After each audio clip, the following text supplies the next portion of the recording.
hula natin na talakitok.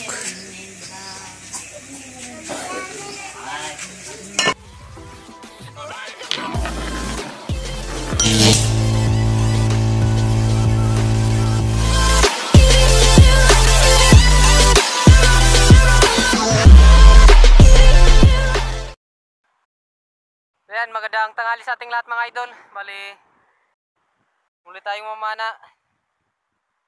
Solo dive tayo ngayon kasi si Idol John dun banda bumaba sa may Tangduan. Tayo dito sa may dulo ng airport, sa may Katalahiran. Subukan natin. Medyo malabo yung tubig. Gawa ng napakalakas kanina yung ulan, kaninang madaling araw. Subukan natin kung may madali tayo. Ay maklim natin yung blessing na para sa atin sa araw na ito. Yan, bali, tabay lang tayo mga idol. Makadilensya tayo at maging safe yung drive natin ngayon. Let's go! Dito sa unang dive natin mga idol, nasa animan tayo na di pa. Ang biyak na sisilipin natin. Pasensya na kayo kung medyo malabo yung pag-video natin dito. Gawa ng napakalabo talaga ng tubig. Napakalakas kasi ng ulan. Kaya eto yung ang nangyari sa dagat. Napakalabo sa ibabaw pero sa ilalim medyo may kalinawan naman. Dito sinisilip na natin itong biyak na ito. Na panangkasin natin ito ng segundang klaseng ilak sa nakaraang pamamana natin dito. Dito dahan-dahan tayo na sumisilip sa biyak. Kasi minsan yung ilak na segundang klase, kasing kulay lang sa loob ng biak, maitim kasi ang isda na ito. At dito napansin na natin yung ilak nasa dulo ng malaking biak na ito. At dito nang panain natin, hindi natin tinamaan. Malaki na sana yung ilak. Estimated na natin ito na aabot na ito ng 1 kilo. Sayang, mabawi lang tayo sa ibang spot na pupuntahan natin. Sana makahuli tayo.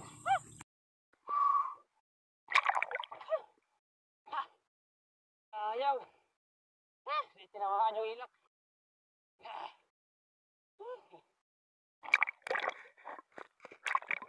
Dito sa pangalawang spot na sisirin natin, ito yung spot na tinuro rin sa atin ni Idol John. Napapanaan rin natin ito ng snapper at saka sweet lips, kaya hindi natin ito kinakalimutan pag namamana tayo. Dito dahan-dahan tayo na sumisilip sa malaki na butas na ito. Marami kasing maliit na isda, iniiwasan natin na mabulabog, baka mabulabog ang spot na ito kung sakali na may laman man. Dito may nakita tayong snapper kaya tinarget na natin ito. Kaso nang tirahin natin, hindi ulit natin tinama. Sayang. Ganito talaga yung buhay nating mga espiro. Minsan talaga kahit napakalapit na ng isda, hindi pa natin matamaan. Sa dive natin ito, nasa bahura tayo na mahaba. Ito yung bahura na 2 beses natin na napanaan ito ng dugtut tuna. Kaya hindi natin ito kinakalimutan na balikan at pag-ambusyan itong bahura na ito. Dito pa drop lang tayo, may nakita tayong napakalaking maming. Kaya sinubukan natin na lumapit at makunan natin ng magandang video ang maming na ito kasi bihira lang tayo makatagpo ng ganitong klaseng isda. Pero pag nakakita tayo ng ganitong isda, hindi natin ito tinitira. Bawal kasi ito. Dito habang nag-ambush tayo, ito may biglaan na dumaan sa atin na bluefin tribal. Kaya tinira na natin ito. Thank you Lord. At tinamaan natin yung talakitok.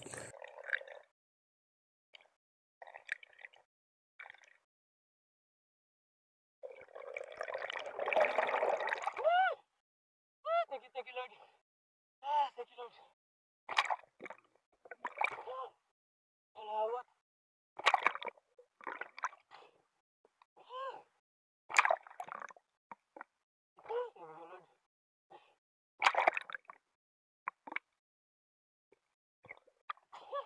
Bluefin tribal. Thank you Lord. Ito lang. Ito yung nakapansin natin. Gawa dito sa gilid natin. Binibidyo lang sana natin yung maming na nakita natin. Salawat. bali, luwan. Thank you, Lord.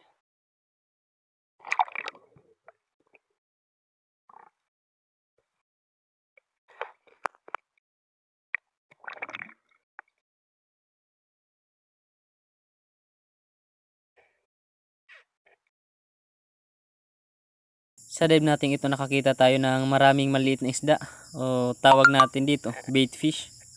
Ito yung mga isda na madalas pagkain ng mga pelagic or malalaking isda. Kaya dito sinubukan natin mag-ambush at nagbabaka sakali tayo na may makita tayong pelagic at matira natin ito. Dito patingin-tingin lang tayo sa paligid, baka may biglaan na dumaan sa atin na pelagic. Kaso wala tayong nakita, kaya eto na lang yung tinarget natin. Good size na pang ulam na Big Eye Emperor o bulagdatan, kaya tinira natin ito. Thank you Lord at tinamaan. Ayos na ito na pangdagdag sa huli natin. Thank you Lord. Thank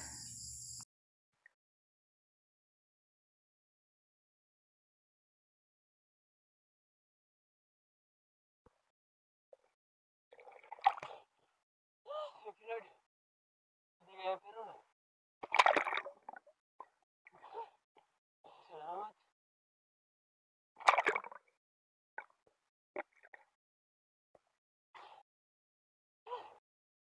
Ayos na ito na pang ulam. Bulagdatan. Big Eye Emperor. Thank you Lord. Baka ito huli natin.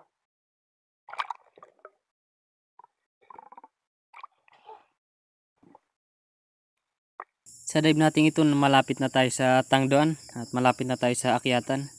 Bali nandito na tayo sa Karawisan. Ito yung spot na palaging pinagtitipon-tipunan ng mga maliliit na isda o labahita. Madami sana ito na mga labahita kaso ispergan yung dala natin, hindi yung ordinary natin na pana. Kaya hindi tayo dito nakapamana ng labahita. Nag-abang lang tayo at nagbabaka sakali tayo na may makita tayong pelagic na dumaan. Kaso dito, tingin-tingin tayo sa paligid. Wala tayong nakita kaya nag-resurface na lang tayo. Sobrang labo din ng tubig. Kaya hindi rin tayo makapag masid ng maayos.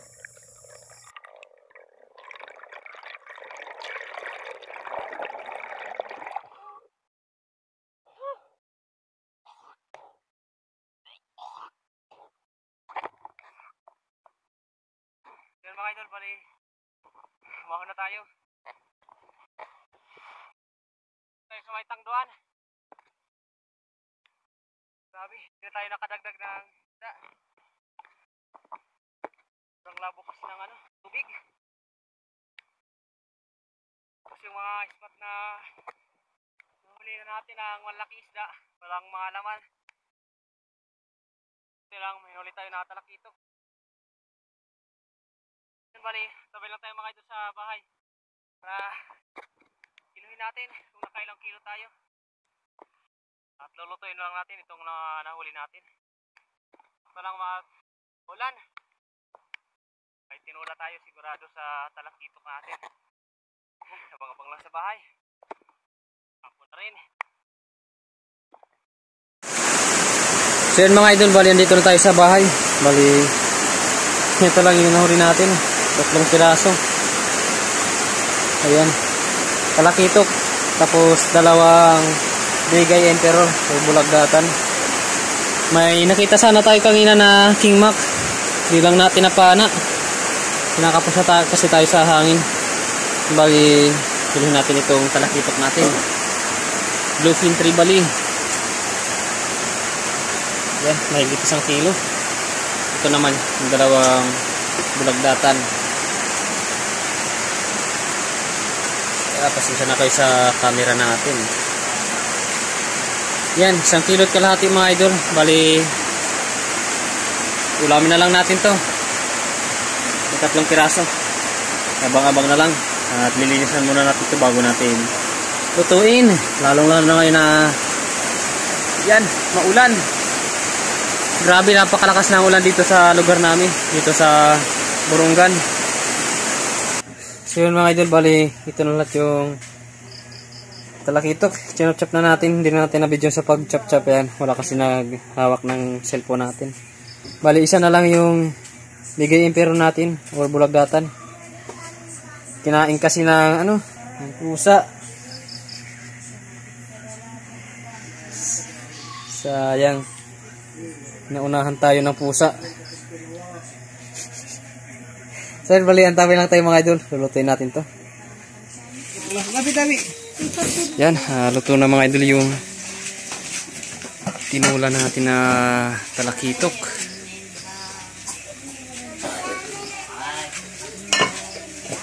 Hindi na tayo kanina nakapag-video. Umalis kasi tayo. Ayan.